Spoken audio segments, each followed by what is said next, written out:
one part of the equation is actually going and putting in the hard yards and doing the physical work. Yeah, definitely. How important is nutrition, the other part of the equation? Well, I mean, there's so many different camps on this, but I'd say nutrition is essential. I wouldn't put in a percentage form, as to what is more important, but I'd say nutrition ranks really highly up there as one of, the top 3 key factors. I mean, the key factors would be the fact that you're putting in the work, you're fueling your body well, and then the recovery. Those 3 things is what's going to encourage your body to change.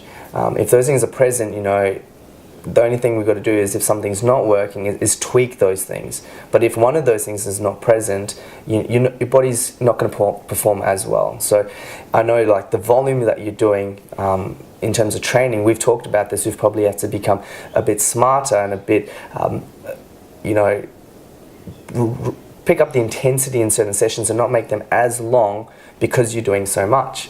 So there's things like that where you've got to look at training volume, you've got to look at recovery, how much sleep you're getting, how hydrated you are, how tight your body is. Are there any niggling injuries prior to starting this program that we have to work around? Are there things that are now coming up that we have to address?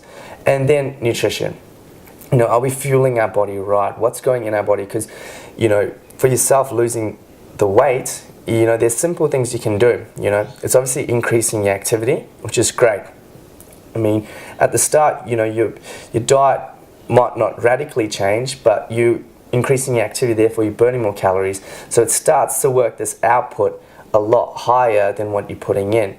Then slowly we start to go to choosing better options in our food, making sure that we're eating the right things, making those changes. And it's over a period of time, try not to obviously go on a massive crash, all in, because, as research shows, diets really don't work. I mean, they work for, they get results for a short period of time, but to sustain that long term is very hard. So working and molding your nutrition slowly to improve it, like week after week after week, that by, hopefully by the end of this 60 days, you've got a transformed nutritional plan, rather than just going on a diet. You've done that for 60 days and now I can do what I want.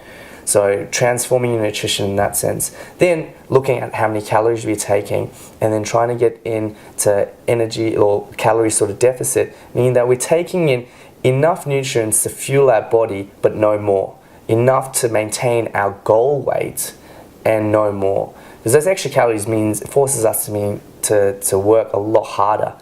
And there's a lot of things when you look at it. I mean, I know you're staying at about 1,800 calories at the moment, which is good, and you're going to be starting to drop that, progressively, week to week, and increasing your output. But you're not feeling like you're starving. You're not feeling like, oh my goodness, this is hell. No, this is still fueling your body really well, but choosing the right options and being conscious of what you're eating, not just, flippantly, what should I have for breakfast or what should I have for lunch, but knowing, this is what I'm having for breakfast, this is what I'm having for lunch and for dinner. What are my snacks throughout the day? And not leaving the options of craving and acting on craving or acting on even convenience, because you've prepared the day before, you know what you're eating throughout the day.